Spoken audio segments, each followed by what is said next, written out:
Meron daw 5 cabinet secretaries o undersecretaries sa kabinete ni BBM na nakakuha daw ng mga allocable funds. Yan ay ayon kay Senator Ping Lacson at kay Congressman Leandro Leviste. Ngayon sa video na ito, pag-uusapan natin kung sino sa tingin natin itong at least 5 na tinutukoy na cabinet secretary or undersecretary ni Ping Lacson at ni Leandro Leviste based on the public information that we have. Pero bago ang lahat, pag-usapan muna natin kung ano ba talaga itong allocable na to. Kasi medyo magulo nga yung ibig sabihin na to eh. Ngayon, itong allocable na word ay ginawa mismo ni DPWH Yusek Cabral at ito ang kanyang description nung word na allocable.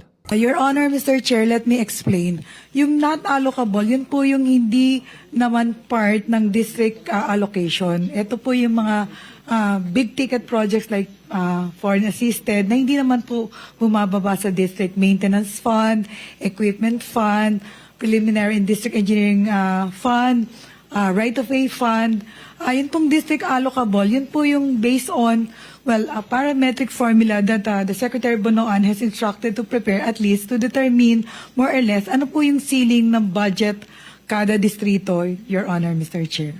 Grabe, no? It sounds so official the way she described it. So basically, ang sinasabi ni Cabral dito ay yung allocable fund ay yung mga budget per district na ina-allocate para sa mga district representatives. So mambabatas natin, mga congressman, could be senators, and that's how they allocate the budget. Kaya nga tinatawag nilang allocable kasi yan yung allocated budget. Pwede rin actually na tinatawag allocable dahil mismo si Cabral, ina-allok niya to sa mga mambabatas. And Senator Ping Lacson actually showed evidence na itong si Cabral ay kumokontak sa mga iba't ibang mambabatas na nag-aalok na itong allocable fund na to. Pakinggan natin to. Let me put this one issue away first. The DPWH Undersecretary that I mentioned to have offered our Senate President through his staff to make insertions in the 2026 National Expenditure Program had vehemently denied it to her new boss, Secretary Vince Dizon, and to his face at that. Was actually lying through her teeth. Dapat alam niya na hindi nang walang katibayan. Ayan po ang resibo, Mr. President, and I quote, para maisama ko po sa NEP, sir. Her words, not mine. Sabi nga ng mga abogado, res ipsa loquitur. The thing speaks for itself. Okay, pag tinignan mo dito yung mismong text ni Cabral kay Tito Soto, o sa staff ni Tito Soto, nakalagay mismo dito, Sir, baka may priority po kayo, 500 for now, para ma-vet ko po for redundancy, overlap, prior funding, correct location and alignment to national priorities and consistency with menu for local projects po. I can send the menu po if local projects to double check that no row requirements, tamang location, at least may alignment study naman para masama ko po sa NEP, sir. So, ang ina-assume natin dito, ibig sabihin is 500 million. Tapos, hindi lang yun, parang pinapalabas nga nila na para daw ma-check nga daw to make sure walang redundancy, walang overlap, and all of that. But at the very core of it, ganito lang kasimple talaga itong mga allocable funds na to. Ina-allok siya sa mga mambabatas para maka-allocate ng funds para sa mga mambabatas na to, para sa kanilang distrito o kaya mga proyekto na hindi pa na-identify, na i-identify pa lang pagkatapos na ma-approve yung NEP. Kaya nagtataka si Ping Lacson kung bakit may 5 secretary or undersecretaries na nakakuha ng allocable kasi yung allocable nga is originally meant to be inserted para sa mga kongresista o mga senador para sa kanilang mga distrito. Eh kung para sa mga distrito yan, bakit ang mga iba't ibang mga cabinet secretary na wala namang nire-represent na distrito o walang pakialam sa mga distritong to ay humihingi o naglalagay ng mga allocable funds? Pero ang tanong natin, legal ba talaga itong allocable funds na to? Well, technically, pwede mong sabihin siya illegal. Kasi sa pag-prepare ng National Expenditure Program, tama din naman na tinatanong mo naman yung mga iba't ibang mambabatas kung ano ba yung mga proyekto na kailangan pondohan. Kasi alam nila yung kanilang distrito eh. Kaya sila ang magandang pwedeng tanungan kung ano ba yung pangangailangan kasi sila mismo ay on the ground sa mga iba't ibang distrito na to. Kaya pag tinignan mo, it kind of makes sense kung bakit ginagawa to. Pero ang problema ng sistemang to ay dito pumapasok ang korupsyon. Dito nagkakaroon ng mga loopholes para magkaroon ng korupsyon. At nag-umpisa itong mga allocables na to nung panahon ng administrasyon ni Duterte nung DPWH Secretary si Mark Villar. At una siguro ginawa lang nila to tapos nag-aalok sila sa mga kongresista sa mga iba't ibang distrito.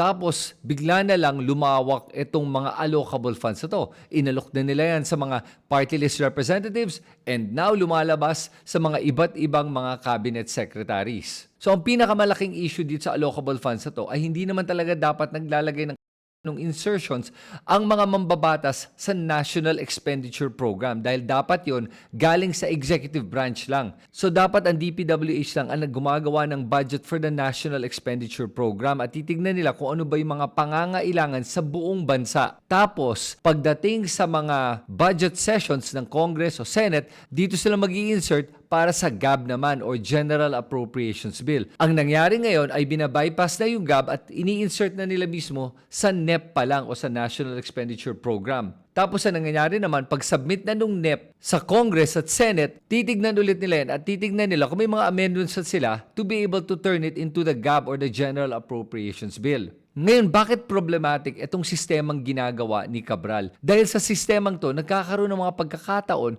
na wala pang project, wala pang mga detalye at nag-allocate na sila ng budget sa iba't ibang distrito na wala namang paggagastosan pa o hindi pa nila alam kung paano nila igagastos yung pera. Kaya sobrang bilis na maabuso at naabuso itong sistemang to. Kaya nakikita mo kung paano lumala ang korupsyon dahil sa sistemang allocable funds. Kasi ngayon, mabilis sabihin ni Cabral sa mga mambabatas, o ano, magkano gusto mo i-allocate? Sabihin naman ng mambabatas, sabi natin kongresista, pwede ba i-allocate mo ako ng 1 billion? Sir, sige po, subukan po natin ng 1 billion. Pero sir, may cut ako dyan na 10% o 25%, tapos sa yung isang 25%. Ayan na. Nakikita mo kung paano nagkakaroon na ng problema, di ba? Doon pa lang, sa budgeting pa lang, may problema na tayo. Kaya dapat tanggalin na itong sistema ng mga allocable funds na to. Ang tanong natin ngayon, tinanggal na ba yan ngayon na DPWH Secretary na si Vince Dizon? Kung hindi pa yan tinatanggal, kailangan tanggalin na yan. At ang pinakamalaking problema natin kasi sa gobyerno natin, at inuulit-ulit ko na nga to, no, ay yung sistema kasi ng buong gobyerno na kailangan gastusin same amount as last year o kaya ubusin mo yung budget mo for this year para sa susunod na taon, mas malaki pa makukuha mong budget. Hindi po dapat ganyan ang pagbabudget. Especially with the DPWH kasi kung isipin mo to, no, pwedeng isang taon malaki ang mga infrastructure projects natin. Pagkatapos nun, next year, ano ba yung plano nila for infrastructure projects? Pero ang nangyari ngayon dito ay hindi na sila nag-iisip ng mga iba't ibang mga kailangan o tunay na kailangan na infrastructure projects at gumagawa na lang sila ng sistema kung paano nila malolonder yung pera. Kasi pwede namang isang taon, mas malaki yung budget dahil maraming mga prioridad na mga infrastruktura na kailangan gawin. Tapos sa susunod na taon, dahil wala pang napaplano, mas mababa muna yung budget and then the year after, pwede naman taasan ulit. Ganun talaga dapat eh. Hindi yung basta-basta na lang palaki ng palaki yung budget na wala namang plano kung saan ilalagay. Kaya dahil dito sa maling sistema ng ating gobyerno kung saan na-enable ang corruption, trilyon-trilyon na ang nawawala sa kaban ng bayan na napupunta sa bulsa ng mga korap na politiko na to. So ngayon, tignan naman natin kung sino kaya itong 5 tinutukoy ni Senator Ping Lacson at ni Congressman Leandro Reviste na nakakuha daw ng mga allocable funds. So sinabi nga ni Ping Lacson, ayon dito sa article na to, na at least 5 cabinet secretaries and some undersecretaries had allocables and or non-allocables according to the documents. Sabi niya that among the high-ranking officials was Bonoan, the resigned secretary for DPWH, who had multiple batches of allocables for 2025 that totaled 30.5 billion pesos in 1 year. Grabe yun, 30.5 billion pesos sa isang taon. So yan ang isang nabanggit ni Senator Lacson sa 5 cabinet secretaries, si DPWH Secretary Bonoan. O sino pa yung mga ibang binanggit? Sabi naman dito, I was surprised at one entry that said ES, 8 billion. How did one ES get allocables? Lacson added, ES are the initials commonly used to refer to an executive secretary who, at the time, was Lucas Bersamin. So yun na yung pangalawang cabinet secretary na nabanggit ni Lacson. Dahil ang ES nga ay executive secretary at yung pangalan nga ni Lucas Bersamin ay nabanggit na yan sa mga iba't ibang hearings. At dahil po dito, alalahanin natin na nag-resign na nga siya o pinaresign siya sa kanyang posisyon. Ngayon, ang isa pang pinaresign at nabanggit na pangalan kasama ni Lucas Bersamin ay si DBM Secretary Amina Pangandaman. At nagtataka nga ako kung bakit hindi na nababanggit yung pangalan ni Amina Pangandaman sa mga issue na itong mga korupsyon na to. Dahil as a DBM Secretary, malaki po ang role niya sa paggagawa ng budget. At lahat po ng budget ay dumadaan sa kanya. Kaya it's very possible na isa siya dun sa 5 na binabanggit ni Senator Lacson. So 3 na sila ngayon na nabanggit ni Senator Lacson. Si DPWH Secretary Bonoan, si Executive Secretary Lucas Bersamin, at si DBM Secretary Amina Pangandaman.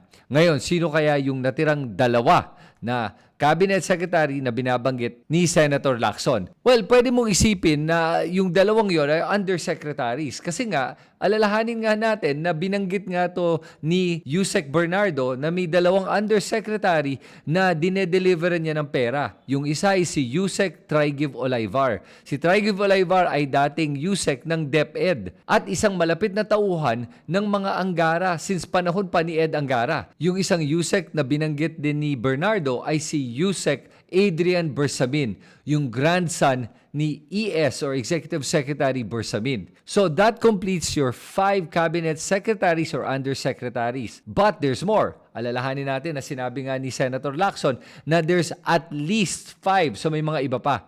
So sino kaya yung mga iba pa o kaya sino kaya yung 5 kung hindi nga itong 2 Yusek na to ang tinutukoy ni Senator Lacson? Tignan natin ngayon ni Congressman Leandro Revista tungkol sa isang cabinet secretary na nakakuha daw ng allocables. Isang acronym po na kasali doon ay SAP. Hindi ko po masasabi sino si SAP, pero nandun po sa 8 billion pesos of projects si SAP. Okay, kung tinignan natin, ano ba talaga itong SAP at sino ba talaga to? Kung tinignan mo kasi ang acronym na SAP normally refers to the Special Assistant to the President. Pag tinignan natin, sino ba ang Special Assistant to the President as of today? Ayon din sa Wikipedia, lumalabas dito that the Special Assistant to the President is none other than si Antonio Lagdameo Jr., who was assigned as the SAP since June 30, 2022, nung pagkapanalo ni President BBM. At hindi lang yon, lumalabas din dito that Antonio Lagdameo Jr. is also the largest individual donor to Marcos's 2022 presidential campaign, contributing more than 240 million pesos to the campaign. Kaya kailangan natin talaga maimbestigahan itong mga acronyms na to at sino ba talaga itong mga to. And in this case, kailangan maimbestigahan lahat. Hindi pwedeng walang maimbestigahan dito. At ang isa pang pwede natin pagdudahan na nakakuha ng allocable funds ay si DepEd Secretary Sani Angara. Alalahanin natin na ilang beses rin nabanggit yung pangalan niya ni Bernardo at hindi lang yon, yung huling lumabas na listahan na galing kay Leviste na lahat ng mga senador ay may insertions, Angara came out with the most number of insertions with 105 insertions sa NEP. Pero hindi ko sinasabi na kasama siya dito o hindi Right now, we're speculating dahil nga hindi natin alam dahil wala pang binabanggit ng mga pangalan dito kung sino to mga to. Pero remember, sinabi din ni Lacson nga na kung pwede nga, BBM should step aside para sa ganun, walang isasanto kasi meron daw mga malalapit sa kanya na mukhang sangkot dito sa issue ng korupsyon. And at this point, hindi natin alam kung sangkot ba sila sa korupsyon dito sa flood control issue o hindi, o kaya kung may allocables ba sila o hindi. And remember, even Lucas Bersamin already denied it and is asking for a full, thorough investigation. Kaya kailangan talaga dito magkaroon tayo ng due process at maging mahinahon para sa ganun, magkaroon ng mga tamang investigasyon para malaman natin ang katotohanan. Kayo, ano tingin nyo? Sino kaya sa tingin nyo ang nakakuha nito mga allocable funds na to? Tingin nyo ba yung mga binanggit kong pangalan ay mga nakakuha ng allocable funds o kaya may mga iba pa o kaya mali ako dito? Sulat nyo lahat yan dito sa comment section sa ibaba. At pag nagugustuhan mo yung mga ganitong klaseng video, please make sure to subscribe to this YouTube channel. Makakatulong yan sa algorithm para mas marami pa makakita ng mga videos na tulad na to. Salamat sa inyo lahat. Ito si Kristan. Magkita tayo muli.